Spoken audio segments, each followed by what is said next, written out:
So good morning everyone. 5 AM series में आप सभी का स्वागत है। आज 19 जनवरी है। डिस्कस करते हैं आज के जो इम्पोर्टेंट टॉपिक्स हैं। काफ़ी इम्पोर्टेंट टॉपिक्स हैं। आज के जो टॉपिक्स के सोर्सेस हैं बहुत डिफरेंट हैं। physics.org मतलब इंटरनेशनल जर्नल्स हैं जिस पर ज्योग्राफी से रिलेटेड, एनवायरनमेंट से रिलेटेड टॉपिक्स आपके आते हैं। तो ये सारे आज टॉपिक्स हम लोग कवर करेंगे। So this session is presented by me. My name is Saurabh Pandey. Current affairs एक आप लोग के लिए एक बहुत बड़ा हर्डल कई बार बन जाता है, और ख़ास तौर से करंट इश्यूज़ और इवेंट। तो ये जो मेरा कोर्स करंट अफेयर्स का आता है वो हर महीने आता है। जनवरी है, फिर 1 फरवरी होगा, फिर मार्च होगा। तो आपको बस एक क्लास करनी है जो कि 1.5 घंटे की होती है। 3 बजे तक आपकी ये क्लास होती है, और मंडे टू फ्राइडे तो पूरी क्लास में नोट्स प्रिपेयर हो जाते हैं। तो आपको बेनिफिट रहेगा। इसको आप ज्वाइन कर सकते हैं। बैच कोर्सेज भी हैं, ऑप्शनल भी मेरे द्वारा लिया जाता है। एग्रीकल्चर और भी दूसरे 80+ टॉप एजुकेटर्स से आप लाइव पढ़ सकते हैं। स्पेशल क्लासेस आप कर सकते हो। अगर कोड पूछे SP लाइव, आप कोड इस्तेमाल कर सकते हो। आइकॉनिक में जहाँ पे आपको मेंटर असाइन होते हैं वो भी आप कर सकते हैं।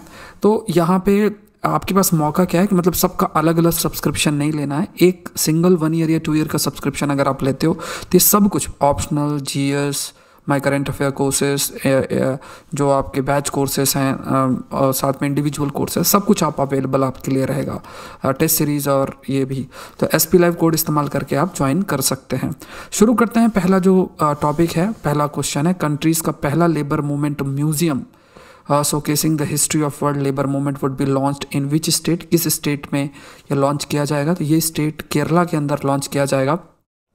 तो अगर आप यहाँ पे अगर आप जर्नल से किताब स्पेक्ट्रम भी पढ़ते हैं तो उसमें भी लेबर मूवमेंट के बारे में है, और उसके बारे में आपको थोड़ा सा देखना चाहिए। सो पहला जो लेबर मूवमेंट म्यूज़ियम है कि जो एक कंट्रीब्यूशन किया गया था, उस कंट्रीब्यूशन को उस म्यूज़ियम के अंदर रखा जाएगा। तो ये केरला के अंदर पहला आपका ये लेबर मूवमेंट म्यूज़ियम स्टैब्लिश किया जाएगा। तो इंडियन एक्सप्रेस में ये न्यूज़ आपकी आई है, Alappuzha to launch India's first labour movement museum. Next question है, consider the following statement about NASA Juno mission. NASA के जूनो मिशन के ऊपर ये क्वेश्चन है। इस पे भी अगर आप देखोगे नासा की वेबसाइट से क्वेश्चन लिया गया, और इसमें हाल में एक अपडेट भी आया है नासा का जो जूनो मिशन है। सो अगर आप जूनो मिशन की बात करो, सो नासा ने इस मिशन का, NASA has authorised a mission for its mission extension for its Juno space craft exploring Jupiter. तो जो जूनो मिशन है वो किसको एक्सप्लोर कर रहा है? ये जुपिटर को एक्सप्लोर आपका कर रहा है। जुपिटर को ये एक्सप्लोर कर रहा है, और इसको एक्सटेंशन के लिए अप्रूव किया गया है। तो बहुत सारे जो कार्य किए जा रहे हैं, जैसे जो भी ये एक्सटेंशन किया जाएगा, तो जो जूनो है with becoming an explorer of full Jovian system, मतलब जुपिटर और उसके जो रिंग्स हैं, मून्स हैं, उनके बारे में स्टडी लगातार आपकी की जा रही है। 3 जो जुपिटर के मून्स हैं, यूरोपा है, एक है आईओ यूरोपा, और आपका ज्ञानी मिटे। तो ये कुछ मून्स हैं जो कि जुपिटर्स के, तो इनके ऊपर भी स्टडी की गई है। जूनो मिशन 2003 में प्रपोज किया गया था, 2011 में इसको लॉन्च किया गया था। और ये जो मिशन है जिसका एम था जुलाई 2021 में कंप्लीट होना था, बट इसको आपका इंक्रीज़ भी किया गया है।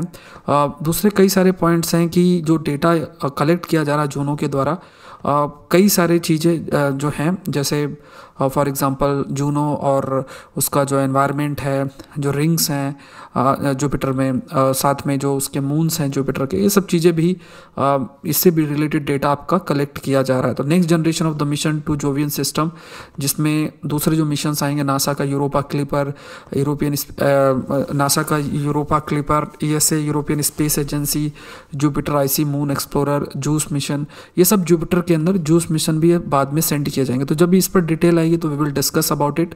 सो यहाँ पे जो आपसे ये जो क्वेश्चन है, इसी पर बेस्ड ये आपका क्वेश्चन हाईलाइट किया गया है। और क्वेश्चन अगर आप देखते हो, it's primary goal is to reveal the story of Jupiter formation and evolution. तो ये स्टेटमेंट आपका पूरे तरीके से सही है। It will observe Jupiter's gravity, magnetic field, atmospheric dynamics and composition. अभी जैसे मैंने आपको बताया, पूरी जो स्टडी है वो आपकी की जाएगी। जूनो पहला मिशन है, तो पहला नहीं है, पहला स्पेस क्राफ्ट है, पहला नहीं है। आफ्टर इससे पहले भी आपका गैलीलियो ऑर्बिटर करके था, जो कि ऑर्बिट किया था 1995 से 2003 तक। तो इससे पहले भी था आपका Juno is the second spacecraft to orbit Jupiter. इससे पहले गैलीलियो नाम का था जिसने जुपिटर के चारों तरफ चक्कर लगाए थे। तो ये जो स्टेटमेंट है गलत है, बाकी सही है। आंसर आपका 1 और 2 है। नेक्स्ट क्वेश्चन देख लेते हैं। Consider the following statement about Semeru volcano recently आपका न्यूज़ में था। तो यहाँ पे अगर आप देखोगे माउंट सिमेरू, ये BBC में न्यूज़ भी आई थी और भी दूसरे physics.org और इन सब में भी आपको इसकी न्यूज़ मिलेगी, हिंदू में नहीं आया था। माउंट सुमेरू इरप्टिंग वॉल्केनो स्प्यूज एश अबव इंडोनेशिया जावा आइलैंड। तो ये जो इरप्शन हुआ है इसलिए ये न्यूज़ में हो जाता है। कोई भी ज्योग्राफी का जो भी टीचर होगा जो आपके लिए प्रश्न बनाएगा उसके लिए ये बहुत इंपॉर्टेंट इवेंट आपका हो जाता है, तो इसलिए इनको ध्यान में रखना है। सो ये हाईएस्ट वॉल्केनो है इंडोनेशिया के least densely populated island of Java. Least नहीं है, आप कह सकते हो कि मोस्ट डेंसली पॉपुलेटेड। जावा काफ़ी ज़्यादा पॉपुलेटेड और वहाँ पे ये वॉल्केनो लोकेटेड है। ये महामेरू भी कहते हैं इसको, द ग्रेट माउंटेन संस्कृत में। और ये स्ट्रेटो वॉल्केनो है, मतलब जैसे जो ये वॉल्केनो आपका है, जब आप स्ट्रेटो वॉल्केनो की बात करते हैं सो यहाँ पे ये लावा आपका इकट्ठा होता रहता है डिफरेंट लेयर्स बनाते हुए और एकदम से इरप्ट करता है विदाउट एनी वार्निंग, तो ज़्यादा डेडली हो जाता है। तो ये स्ट्रेटो वॉल्केनो के फॉर्म में है। सो जो इसका आंसर आपका होगा दैट विल बी 2 और 3, ये ध्यान में रखना है, ये भी आपके लिए इंपॉर्टेंट है। नेक्स्ट है consider the following statement about the effect of increasing upper ocean temperature. तो हाल में इस पर स्टडी भी हुई है और स्टडी आपकी पब्लिश भी हुई है। मेल ऑनलाइन में भी इसकी स्टडी हुई है जिसमें हाईलाइट किया गया है कि जो अपर ओशियन टेम्परेचर है रिकॉर्ड हाई इन 2020। भले कार्बन एमिशन आपका कम हुआ है लेकिन फिर भी ये कहा जा रहा है कि जो टेम्परेचर है वो अपर ओशन सरफेस का टेम्परेचर बढ़ा। इसमें सिंपल सी बात है कि जो ओशियन है, ओशियन अगर कंटिन्यूस बेसिस पे कार्बन, जैसे कार्बन का जो जैसे वी कैन से कि जो टेम्परेचर आपका इंक्रीज़ हो रहा है because of the increase in carbon emission, और ये जो टेम्परेचर इंक्रीज़ होता है इस टेम्परेचर के इंक्रीज़ की वजह से भी अपर ओशन टेम्परेचर भी इंक्रीज़ हो सकता है। सो अगर कभी भी जब टेम्परेचर इंक्रीज़ होगा तो इससे कई सारे इम्पैक्ट देखने को मिलेंगे। जैसे अगर आप साइक्लोन के बनने के प्रोसेस को भी देखो तो अराउंड 27 डिग्री सेल्सियस का टेम्परेचर आपको कंटिन्यूस बेसिस में चाहिए होता है और वो टेम्परेचर ईजिली अवेलेबल हो रहा है। इससे जो फ्रिक्वेंसी है साइक्लोन के फॉर्मेशन की वो भी बढ़ गई है। तो it will bring more natural catastrophe, सूखा पड़ेगा, बहुत ज़्यादा कहीं बारिश होगी, ये सब देखने को मिलेगा। वार्मर ओशियन लेस रेनफॉल, यहाँ पर लेस रेनफॉल नहीं होगा, ये ज़्यादा रेनफॉल आपको प्रमोट करेगा, मोर इंटेंस रेनफॉल आपकी होगी। उसके बाद temperature was taken from surface level down to depth of 1.24 miles. तो जो टेम्परेचर मेजर किया गया था वो लगभग 1.24 माइल्स तक का ये टेम्परेचर आपका मेजर किया गया। तो यहाँ पे अगर आप देखोगे तो ये स्टेटमेंट सही है, ये सही है, ये गलत है। आंसर आपका होगा 1 और 3। नेक्स्ट देख लेते हैं, consider the following statement about ocean 100। Ocean 100 भी आपका मतलब न्यूज़ में काफ़ी समय से है। ओशियन 100 की बात की जाए तो पहले तो अगर आप क्वेश्चन देख लो, if you talk about the question आपसे कह रहा है ट्रांसनेशनल ओशियन 100 क्या ट्रांसनेशनल कॉरपोरेशन है जो कि ओशियन इकोनॉमी से डील करता है। मतलब एक तरीके से आप अलग अलग देशों से मिलकर ये कॉरपोरेशन बनी हुई है जो कि ओशियन इकोनॉमी से वी कैन से ये डील करता है। एक पॉइंट ये है। दूसरा पॉइंट अगर आप देखते हो, second point is the ocean economy has been predicted to grow faster than the global economy. 2010 से 2030 तक जो ये इकोनॉमी है, ओशियन इकोनॉमी है, वो तेज़ी से आपकी ग्रो करेगी। ये एक स्टेटमेंट आपका हाईलाइट किया गया। Offshore oil and gas dominated the ocean 100 list. तो देखो ओशियन की अगर इन जनरल भी अगर आप चर्चा करते हो, when you talk about ocean in general, तो ओशियन में बहुत सारी ह्यूज अपॉर्चुनिटीज़ हैं, बहुत सारा रेवेन्यू एक्सट्रैक्ट करने के इसमें सोर्सेस हैं। वर्ल्ड ओशियन से लगभग 100 ट्रांसनेशनल कॉरपोरेशंस हैं जो कि मिलकर ओशियन 100 बनाती हैं। तो यहाँ पे आप ये कह सकते हो कि 100 कंपनियां हैं लगभग जो ओशियन 100 का पार्ट होती हैं, इन्हें ही ओशियन 100 कहा जाता है।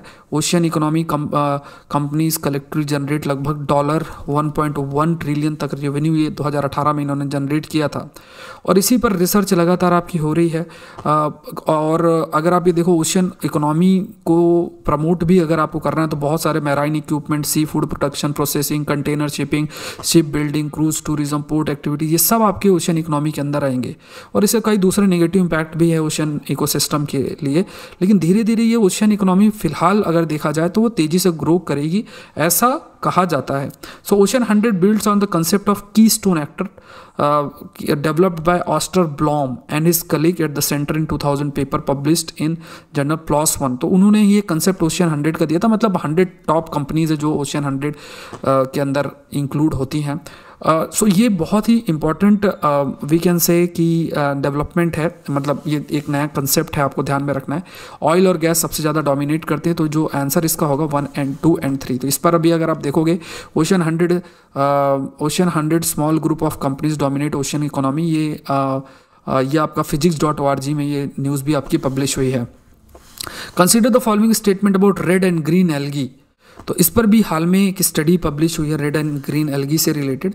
तो अगर आप यहाँ जाओगे national snow and ice data centre पे, वहाँ से ये रिसर्च पब्लिश हुई है। एंड ये जो टॉपिक्स हैं आप कहीं भी जाके आप चेक करो, ये टॉपिक्स कवर नहीं होते हैं।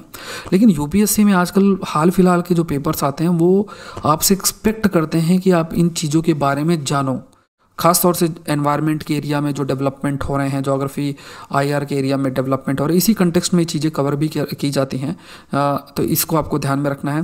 पहला, green algae patches reduces snow albedo by 40%। देखो क्या है, स्नो के ऊपर आज के समय में क्या है कि स्नो के ऊपर ग्लोबल वार्मिंग हो रही है। ग्लोबल वार्मिंग की वजह से ऐसी कंडीशंस आ रही हैं कि स्नो के ऊपर भी एल्गीज ग्रो कर रही हैं, और ये एल्गीज एल्बिडो को रिड्यूस करती है। मतलब ये रिफ्लेक्ट नहीं होगा, मतलब जो सनलाइट है ये रिफ्लेक्ट नहीं होगी, रादर एब्जॉर्व होगी। जितना ऑब्जॉर्व ये लाइट होगी उतनी ज़्यादा इसकी हीटिंग होगी, जितनी ज़्यादा इसकी आपकी वी कैन से जितनी ज़्यादा इसकी हीटिंग होगी उतनी ज़्यादा स्नो की मेल्टिंग होगी। ठीक है, उतनी अधिक आपकी स्नो की मेल्टिंग होगी। तो green algae patches reduces snow albedo by 40%, red algae reduces albedo by 20%। ये फैक्ट आपको याद रखना। रेड एल्गी मतलब ये जो कलर के बेसिस पे, जो पिगमेंट है उसके कलर के बेसिस पर है।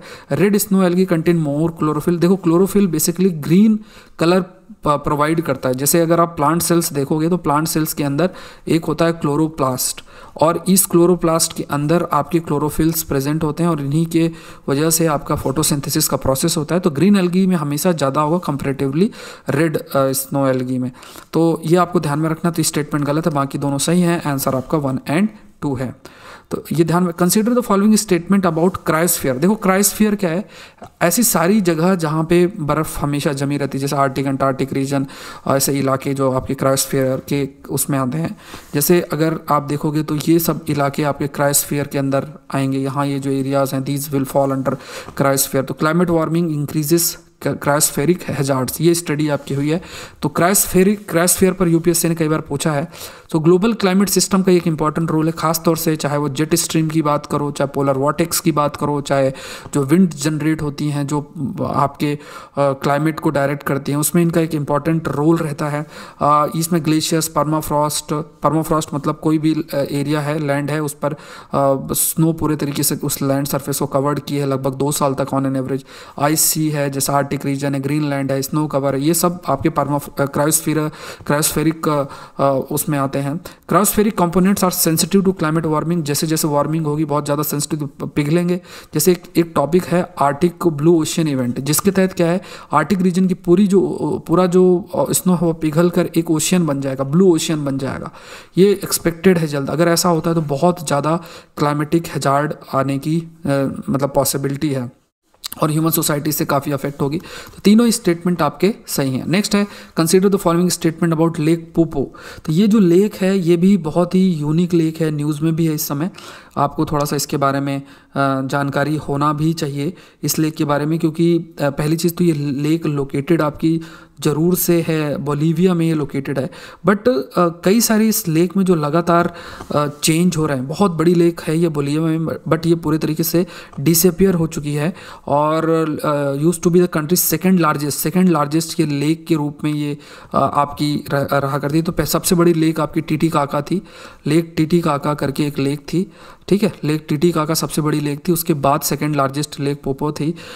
इसके काफ़ी लार्ज एरियाज़ में थे, बट बहुत सी ऐसी एक्टिविटीज़ हैं, है ना, बहुत सी ऐसी ह्यूमन एक्टिविटीज़ हैं। ठीक है, तो वी कैन से उस वजह से ये जो लेक है धीरे धीरे इसमें जो वी कैन से कि धीरे धीरे ये श्रिंक करती चली गई। तो ये जो लेक है वो ये एंडोर हिक बेसिन है इसकी, मतलब इससे बाहर कुछ भी फ्लो नहीं होता है। वाटर धीरे धीरे लॉस्ट ओनली थ्रू इवापोरेशन, पानी मात्र इवापोरेशन से ही लॉस होता है। और इसमें मिनरल जो डिज़ोल्व रहते हैं वो प्रेजेंट होते हैं लेक के अंदर ही। जब वाटर इवापोरेट होता है, the lake is as salty as ocean, मतलब ये फ्रेश वाटर लेक नहीं है, ये सॉल्टी वाटर लेक है। Water levels have decline past 2 decade से लगातार आपका हो रहा है, जो सूखा पड़ रहा है वो एक बहुत बड़ा फैक्टर है। कई जो इंडिजिनस कम्युनिटी हैं जो कि इस लेक पर बहुत ज़्यादा डिपेंडेंट थी फिशिंग एक्टिविटीज़ के लिए, अब लेक पूरी तरीके से जब डिसअपियर हो जाएगी तो उनके पास दूसरी कोई भी एक्टिविटी करने के लिए नहीं होगी। तो ये सब बहुत सारे फैक्टर्स हैं जिस वजह से वी कैन से कि ये जो लेक है वो काफ़ी आपकी अफेक्ट हो रही है, और इससे जो आसपास के लोग हैं वो भी आपके अफेक्ट हो रहे हैं। तो ये सेकंड लार्जेस्ट लेक है, ये स्टेटमेंट गलत है, बोलीविया में है, एंडोर हिक बेसिन है इसकी। तो ये 2 स्टेटमेंट सही है, आंसर 1 और 3 है। सो आज के लिए इतना ही। आई होप ये सेशन आपके लिए हेल्पफुल रहा होगा। I request you all like जरूर करें, शेयर जरूर करें, और द कंसेप्ट यूट्यूब चैनल को जरूर से सब्सक्राइब करें। Thank you everyone and let's crack it.